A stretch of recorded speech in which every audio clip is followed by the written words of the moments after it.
etteeka eriye era Ssenyonyi ye yali mu ntebe si ye yalimu kati yali alwanyisa leader of opposition ye yaliwo. Abange tubeere nga naffe tusobola okwerowoleza tulabe ekituufu.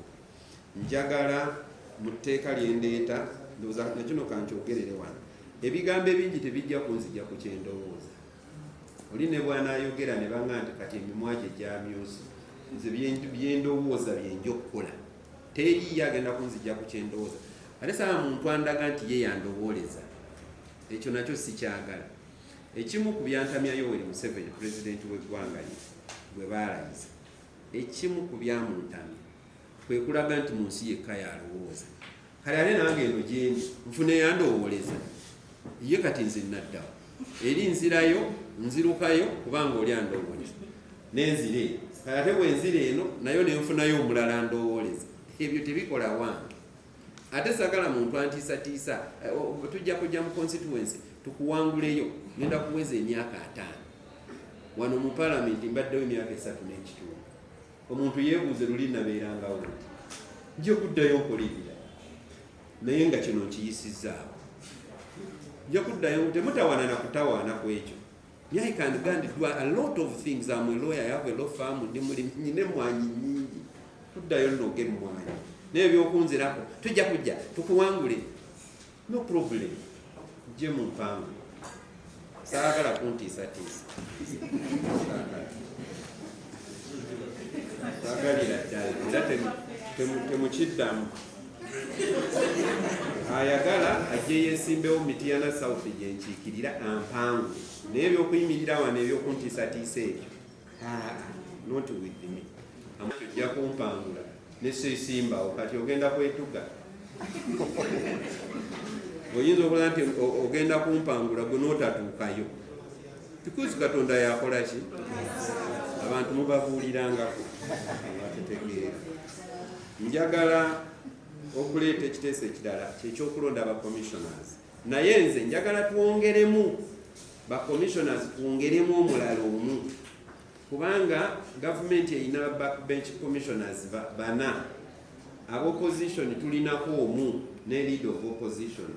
Kati naye waliwo ebibiina ebyaffe ng'ebitono ebyange ekya DP, oli tetumanya nabyakola, tatuukikako, aba muzibu nnyo, tomulonda, azimba kutambula kwegamba akaada. Akati tubadde twagala tufuneyo omutonotono owaffe nga yakiikirira ffekka, kubanga abanene batususeeko, buli atuuka mu kifo atugejjako n'ayitirira. Kati ogenda okwesanga tokyamusobola, naye tunaffe tukulonze tuba tujja kusobola. Ekirala kyesababulidde mu Luzungu kyaikandunawo kiri wano wansi nakiwandise na ngalo. Njagala okukendeeza ku processes eziyitamu nga twejjako abantu. Nalaba wano nga baagala okugoba ba commissioners, ensinga ebonaabonera wano banoonya mikono. Nze si kye njagala. Njagala emikono gikendeere gibeere 10 gyokka egijjako abo ababa batulemeddeko, kubanga Museveni ekimutulemesezza ku process emujjako yayitirira obuwanvu. Kati njagala tukendeezeeko mikono 10 kasita ogiweza ng'omuntu atumira, kyovulaba njagala nnyo okulonda. Njagala president bw'aba yeesimbyewo n'awangula, for example president gwe nalonda, nze nalonda Kyagulanyi waffe eyo ne munoonyeza n'akalulu nnyo n'amaanyi. Kakati ayinza okugenda mu buyinza mu 2026, Museveni ayinza okuba nga yagenda okuddako. Kakati njagala Museveni ajje mu parliament nga mubaka wa parliament, kubanga oli ajja kuba amaze omuwangula. Naye kakati Museveni bw'anaaba yawangudde, for example, njagala oyo abadde owookubiri ajje mu parliament nga ex officio. Kakati n'oyo tuba tufunye bwe tumuwumuliza bw'aba yakutte ekyokubiri Yoweri Museveni, tumuwumuliza mpola mpola nga member wa parliament n'abeera paka Mukama bw'amukolako. Kala mbadde mbagamba mu Luzungu nti ekyandibadde ekizibu kyekino, kubanga kino kyekigenda okuleeta omutawaana mu parliament.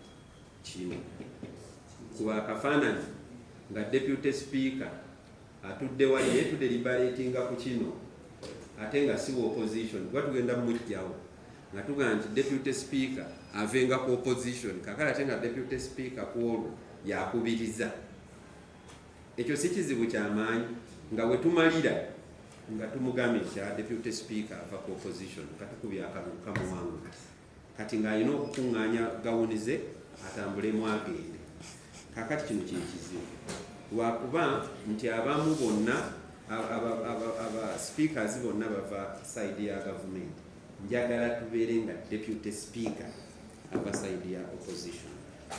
Ekirala njagala nga bano shadow cabinet nga balondeddwa mba njagala bajje mu lukiiko lwa opposition bonna tubakakase tubatunulemu kubanga waliyo akakiiko ka parliament akakakasa be bakoze eki be balonze naye abaffe tebajja genda mwaka bajje mukafu tetubeekakasize tutegeere oba banaasobola oba nedda.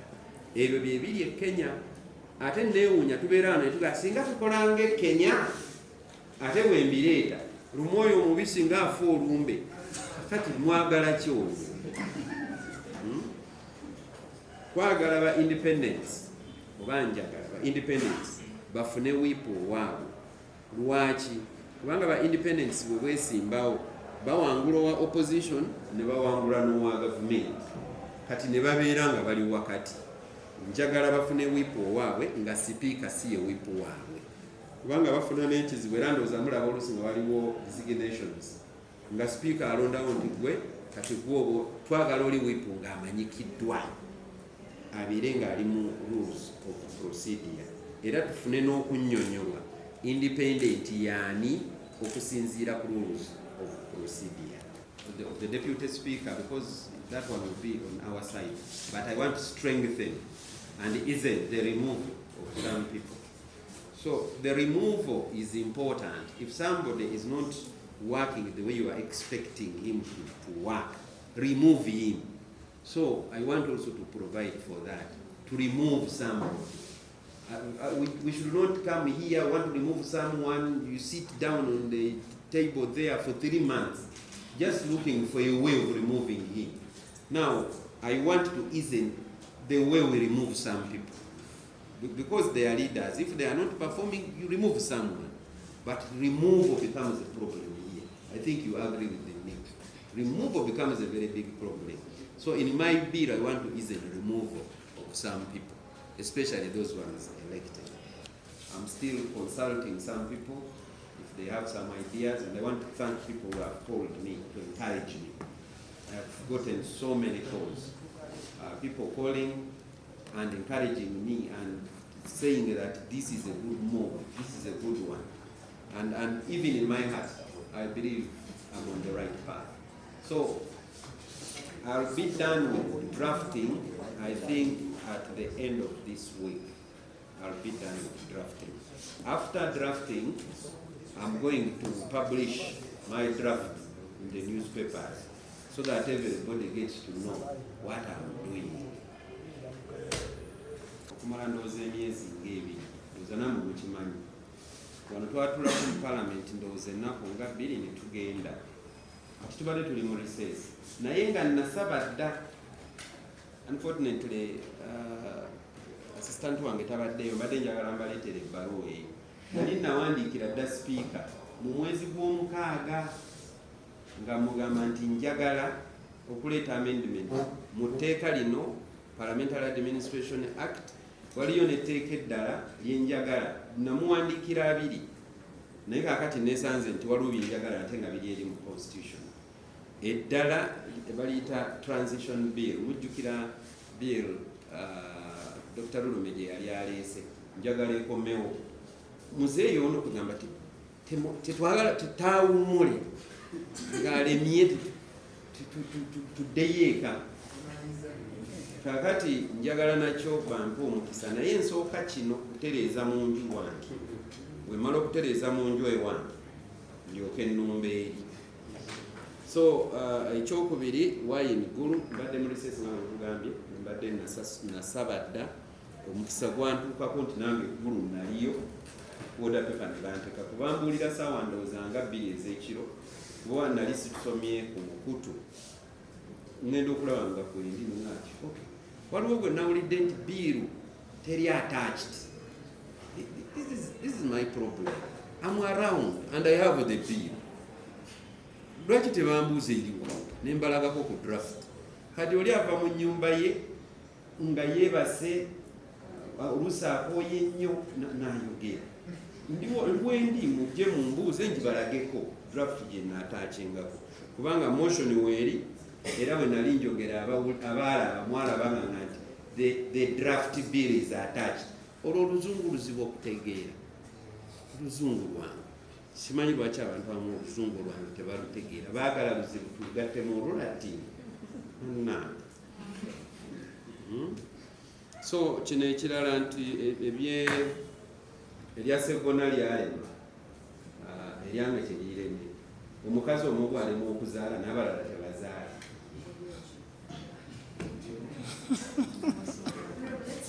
Help the country and make a law to care for the independence, because they will still come.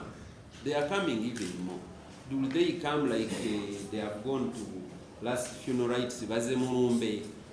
So I'm going to help them to have the law guiding them, how they do their thing, how they proceed in parliament, other than being on the mercy of the speaker of the opposition, not on opposition.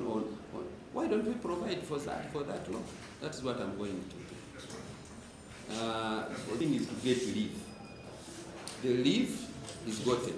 The second thing is a consultation, because you cannot consult when you don't even have a leave. What purpose would you be doing? So now, since I have the leave, I'm going to draft. By Friday it will be done. I'll look for Segona, I'll look for Sivambi, I'll look for all senior lawyers here, consult them. I'll also consult the leader of opposition. I'll consult the opposition side. I'll consult everybody. I'll now go to my constituency and ask them whether what I'm doing is right.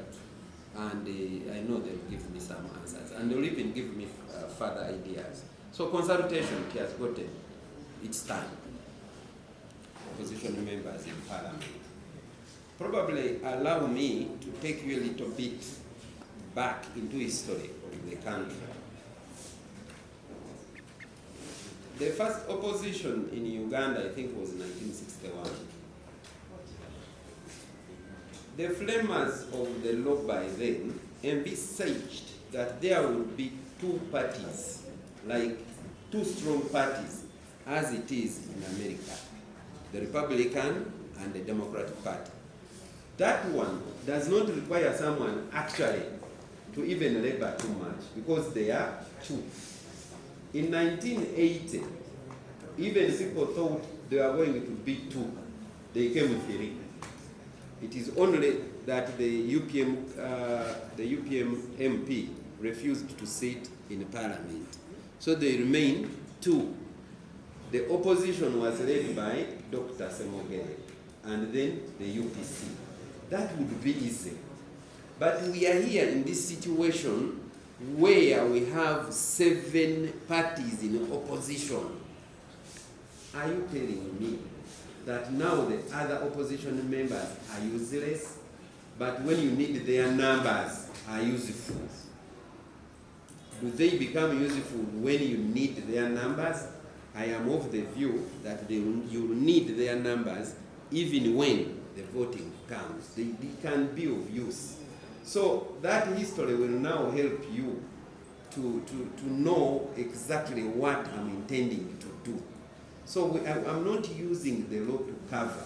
You never know. The DP might come with 50 MPs.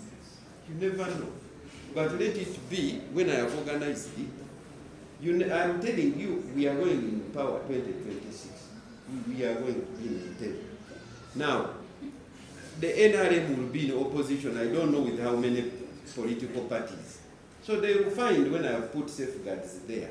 And that will not be a problem for the country. And I have been telling you that some of the propositions I'm doing will rest the president. Because if we go to power in 2026, I am very sure Museveni will get some good votes. So I'm proposing here, let him also come and sit in parliament as an ex-official.